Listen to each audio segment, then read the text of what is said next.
The way that the post with the the completion of the double album on Instagram, you guys posted in the studio, the way that was worded, there have been some people online speculating that Eidola might be ending when the double album's out. And we were talking about that a little bit because we were talking about you guys maybe wanting to work with the artist that did these cover arts again in the future.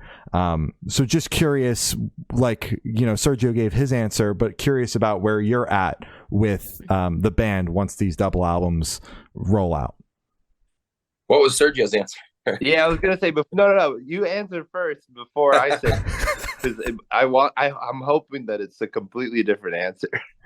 I'm hoping that I'm about to find out some shit I don't know. No, just kidding. Sergio and I kind of have a very a differing view.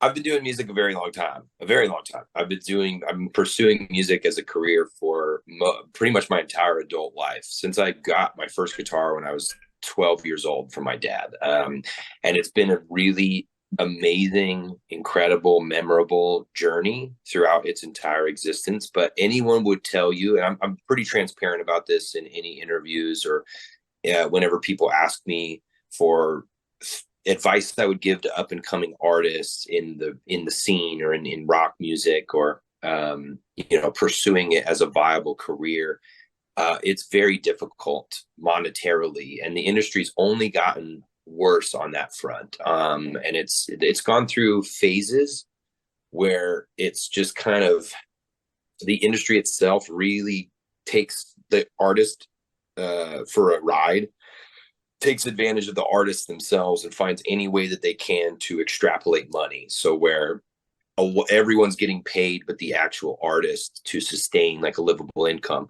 And so we don't do it strictly for money. I would say anybody that's pursuing this craft for like a monetary payout, there are plenty of other avenues in life to take that are much more monetarily stable than this. But we love it. We're passionate about it. We love our fans, the people that have been with us from the beginning, anybody that's come in that's new. I think with the double album, just that was kind of the premise here, is we have to kind of see what that looks like as a band after the album comes out, because as of right now, the current business model of Eidola doesn't work. It's not sustainable. Our drummer had his first child, 8-9 months ago. And some of us are looking to start families and try to, and build things at home. Like a lot of us are entering our mid 30s, Sergio's 30, I'm 32. And, touring in a van is awesome when you're in your 20s and it's just your bros and you're out there, having a good time. Mm-hmm. But in your 30s, where you've got responsibilities and families and you're trying to build it, and you have sick family members you're trying to take care of, and reality just kind of sets in.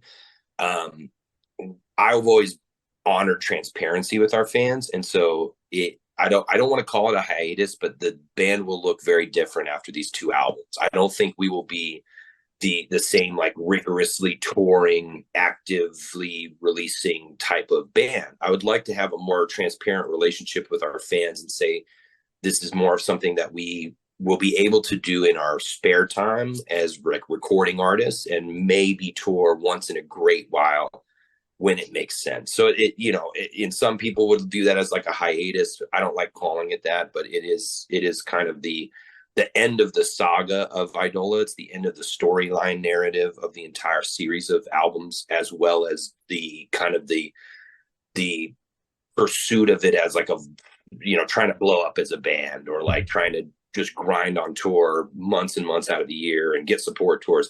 I just don't think any of us really have found that to be viable at this stage. So as far as the verbiage goes, that's kind of more what we're focused on. Gotcha. That makes sense. I think that was pretty close to what Sergio's answer was, which was basically gonna take a backseat from the touring, which is what you're saying, and a record when it makes sense, but nothing it's not going to be crazy like it was. The band is going to be different, which is totally fair. Yeah. Oh yeah. All right. It also it kind of sets up the expectation with fans too, because you know, you have periods where as a band, your fans are like, wait, when's the new album coming out? When are you guys touring my city? You know, when's the next merch drop? And it's like, we love that. We love engaging with people in that way. We just don't want them to have a false hope or false expectation after the albums come out and the release cycles are done. Like, oh, they're going to hop right back in the studio. I think for us, it's been a long time since we've organically like just gotten in a room and written together collectively. It's been like over a decade since we've done that to make our albums. It's always been, you know, kind of my brainchild coming out and piecing together a lot of other parts. And so I think it's also an opportunity for us to, once we've decompressed from the project for a little bit and done some other things, when we do decide to come back and write together, it can be authentically kind of brand new and fresh. We can approach it a different way and be like, okay, there's no expectations here. There's no, you know, obligations. Let's just come in and see what we write together as a collective now with no narrative, no label, no nothing, and see what we come up with. So it's kind of cool. It's exciting in that way too. That's very exciting. Yeah. Sure. Oh yeah.